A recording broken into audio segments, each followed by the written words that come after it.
একটি গরুর দুইটি জ্বালা ছিল বড় বড়, সেই জ্বালায় 4 বালতি 8 বালতিতে পানি তাকে পরিপূর্ণ করতে হতো প্রতিদিন, 2 বেলা করে, সকালে এবং দুপুরে। এভাবে গরুকে সে খাবার দিত।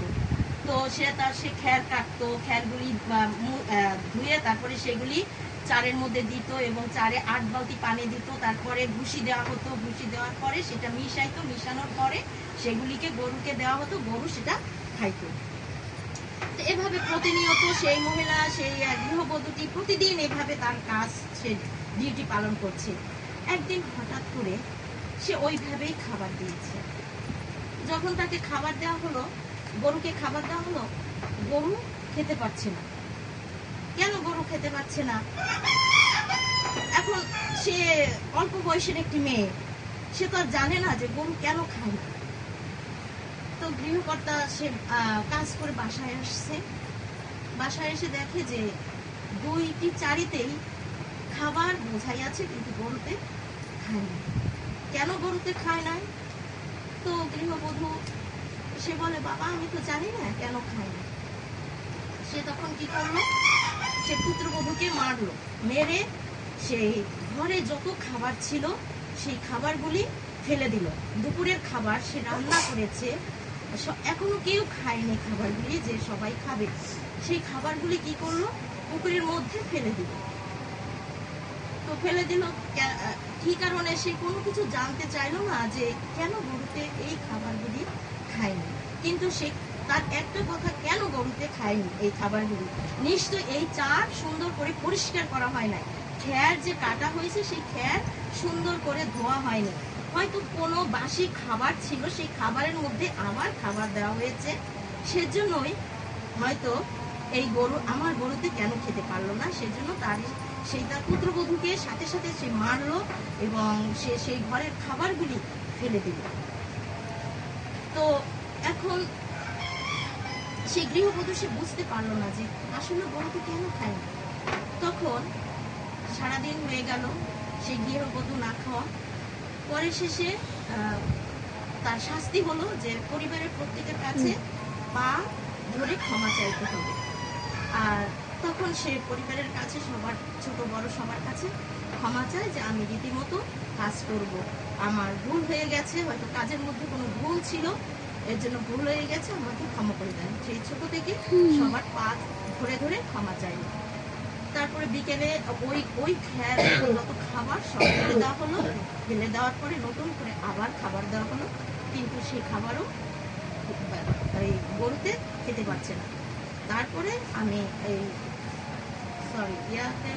সেই গৃহবধূ যখন চিন্তা করলো যে কেন গরুতে খায় না, তখন গরুর মুখ দিয়ে লালা পড়ে, প্রত্যেকটা গরুর মুখ দিয়ে লালা পড়ে। আমরা জানি, যারা গরু পালি, আমরা জানি যে গরু জ্বরায়, যখন জ্বর হয় গরুতে খেতে পারে না, কারণ ওর মুখে খোসা পড়েছে, মুখে বড় বড় ঘা হয়ে গেছে, পায়ে পাও একদম ফেটে গেছে। তখন ওইটা উপলব্ধি করতে পারলো যে এই কারণে যখন বিকেলে যখন খাবার দেওয়া হয়, যখন সে খাবারগুলি যখন খেতে না পারে, তখন সে বুঝতে পারলো যে এটা এই সমস্যা হয়েছে।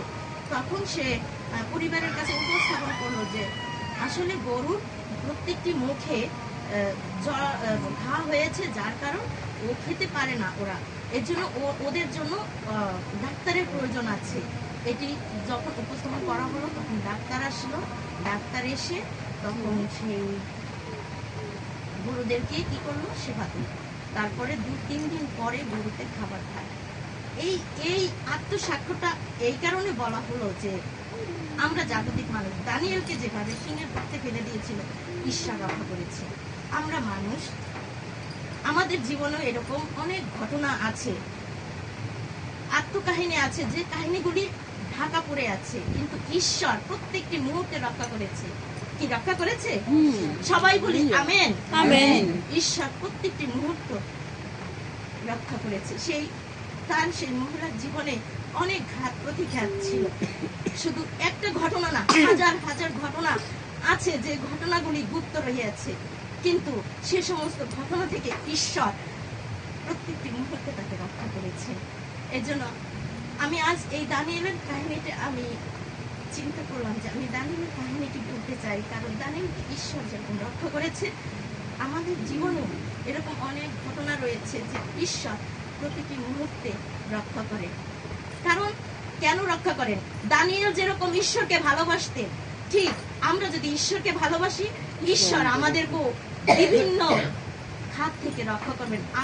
হয়তো আমরা হোঁচট খেয়ে পড়ে গেছি, হয়তো আমরা মৃত্যুর মুখে চলে গিয়েছি, কিন্তু সেই মৃত্যুর মুখ থেকে টেনে তুলবে, আবার দাঁড় করাবেন, আবার তিনি বাঁচিয়ে জ্বালিয়ে দেবেন। ঠিক আমাদের প্রত্যেকটি জীবনে কিন্তু এরকম ঘটনা রয়েছে। ঈশ্বর আমাদেরকে সেভাবে রক্ষা করে থাকে এবং রক্ষা করছেন, আজও তিনি আমাদের সঙ্গে সঙ্গে আছেন। কিন্তু একটা কথা, আমরা ঈশ্বরকে যেন দানিয়েলের মতো ভালোবাসি, দানিয়েলের মতো যেন সেবা করি, দানিয়েলের মতো যেন আমরা প্রার্থনা করি অবিরত। দানিয়েল যেরকম তার ঈশ্বরের, তার জীবন্ত ঈশ্বরের উপরে দাঁড়িয়ে প্রার্থনা করেছে, সে শুনেছিল সে যে যাকে এই দাঁড়িয়ে বস, যদি তাকে প্রণাম না করা হয় তাকে সিংহের গর্তে ফেলা দেওয়া হবে। কিন্তু দানিয়েল কিন্তু তার বিশ্বাস থেকে এতটুকু নড়েনি, সে স্থির হয়েছিল তার ঈশ্বরের সেবা করার জন্য। সে 3 বেলা আগেও যেরকম প্রার্থনা করেছে এবং সেই আইন জারি করার পরেও তিনি সে একইভাবে প্রার্থনা করেছে। ঈশ্বর আমাদের মাঝেও তিনি প্রকাশিত হতে চান, আমাদের মধ্যে দিয়ে তিনি তার ভালোবাসা প্রকাশ করতে চান। আমরা যদি সত্যি সত্যি তাকে ভালোবাসি, আমরা যদি সত্যি সত্যি তাকে প্রেম করি, আমরা যদি সত্যি সত্যি তার অনুসারী হই, ওই সিংহের গর্ত থেকে না, মৃত্যু থেকে তিনি আমাদেরকে উদ্ধার করেন। প্রতিটি মানুষকে তিনি ভালোবাসেন, প্রত্যেককে নাম ধরে ডাকেন এবং আমাদের স্বর তিনি জানেন, যে গোলাপি আমাকে ডাকছে, সাথী আমাকে ডাকছে, গিনি আমাকে ডাকছে। গিনির স্বর কেমন, গোলাপির স্বর কেমন, সবাই ঈশ্বরের জানা আছে, চেনা আছে। কিন্তু যদি আমি তাকে না ভালোবাসি, তিনি আমার স্বর জানবেন না, তিনি আমার স্বরকে চিনবেন না। এই জন্য তাকে জানার জন্য আমার স্বর যেন ঈশ্বর জানতে পারে, চিনতে পারে, এর জন্য সর্বদা তার সাথে আমাদের যুক্ত থাকতে হবে, আমাদের অন্তরকে তার কাছে দিতে হবে যে প্রভু, আমরা এই পৃথিবীতে এসেছি ক্ষণিকের জন্য, আমরা কেন লড়াই করব, কেন হিংসা করব, কেন একজনকে কষ্ট দেব? কষ্ট দেওয়ার আগে কি আমার নিজের কথা কি একবারও চিন্তা করি না যে আমি অন্যকে কেন কষ্ট দেব? আমাদের জীবনকে সেভাবেই গঠন করি, কারণ এই কাল মন্দ, এই মন্দতার সাথে যেন আমাদের জীবনকে যেন ভাসিয়ে না দিই, যেন আমরা খ্রিস্টকে গ্রহণ করি, তাকে বিশ্বাস করি এবং পরিত্রাণের নিশ্চয়তা লাভ করি। ধন্যবাদ সবাই।